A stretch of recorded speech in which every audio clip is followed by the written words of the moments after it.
اور بہت سارے لوگ جا کے کینیڈا میں آباد ہوئے۔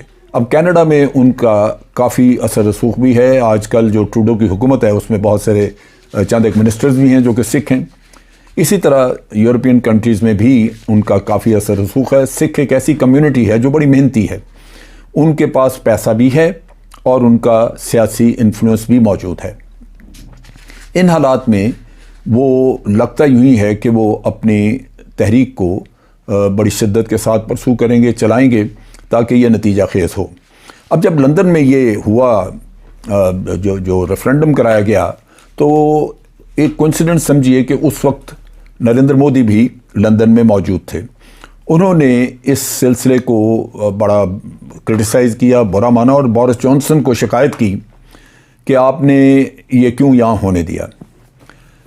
ہماری اطلاع کے مطابق بورس جانسن نے ان کو بڑا طریقے سے بتایا کہ دیکھیے یہ ایک جمہوری عمل ہے، اس میں کوئی شدت نہیں، کوئی دہشت گردی نہیں ہے، تو ہم ان کو کیسے روک سکتے ہیں۔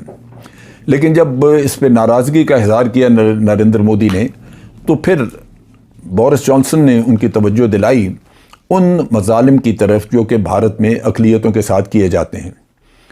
نریندر مودی کو بتایا گیا کہ کیا یہ برطانیہ کا قصور ہے کہ آپ کے اپنے شہری جو کہ آپ سے تنگ ہیں، نالاں ہیں، اس وجہ سے کہ وہاں ہندوتوا کا راج ہو گیا، اور ہندوتوا کے راج کے بعد سوائے ہندو کے بھارت میں اور کسی کی سنی نہیں جاتی، اگر حقوق ہیں تو ہندو کے ہیں۔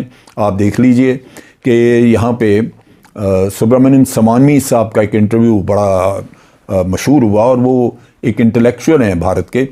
انہوں نے کہا کہ ہمارے ملک میں جو اکثریت ہے، میجورٹی ہے، اس کے حقوق ہیں، مائنورٹی کے تو حقوق ہوتے ہی نہیں۔ مائنورٹیز کو اپنے آپ کو ایڈجسٹ کرنا پڑتا ہے میجورٹی کے ساتھ، جو کہ ایک ایسا فلسفہ ہے جس کو دنیا میں جس کی پذیرائی نہیں ہو سکتی۔ میرا خیال ہے اس کو صرف کنڈیم ہی کیا جا سکتا ہے، لیکن یہ ظاہر کرتا ہے کہ سوچ ہے کیا۔ بھارت میں یہ سوچ پائی جاتی ہے جس کی وجہ سے تمام اقلیتیں مشکل میں ہیں، لیکن ان اقلیتوں میں سب سے زیادہ مشکل میں مسلمان ہیں۔ آج سکھ مطالبہ کر رہے ہیں کہ علیحدہ وطن کا مسلمانوں کو بھی کرنا چاہیے، کیونکہ سکھ تقریباً 4.5 کروڑ ہیں آبادی کے لحاظ سے، اور مسلمان وہاں پہ 22 کروڑ ہیں۔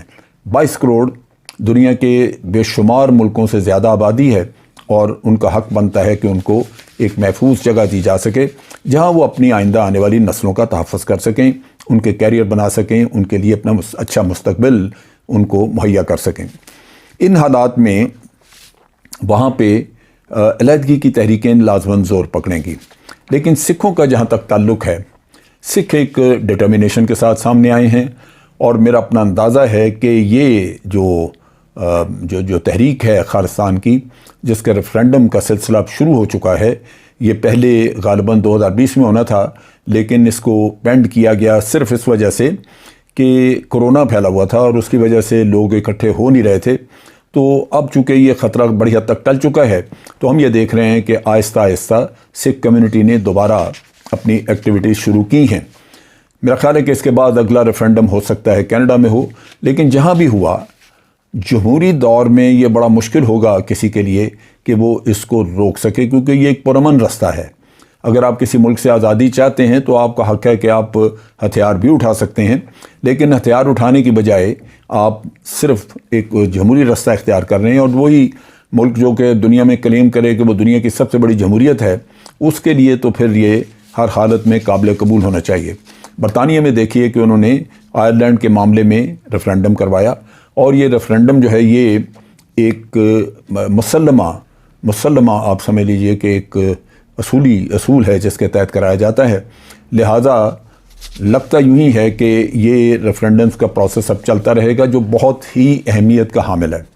میرا خیال ہے کہ اس میں سب کا بھلا ہے۔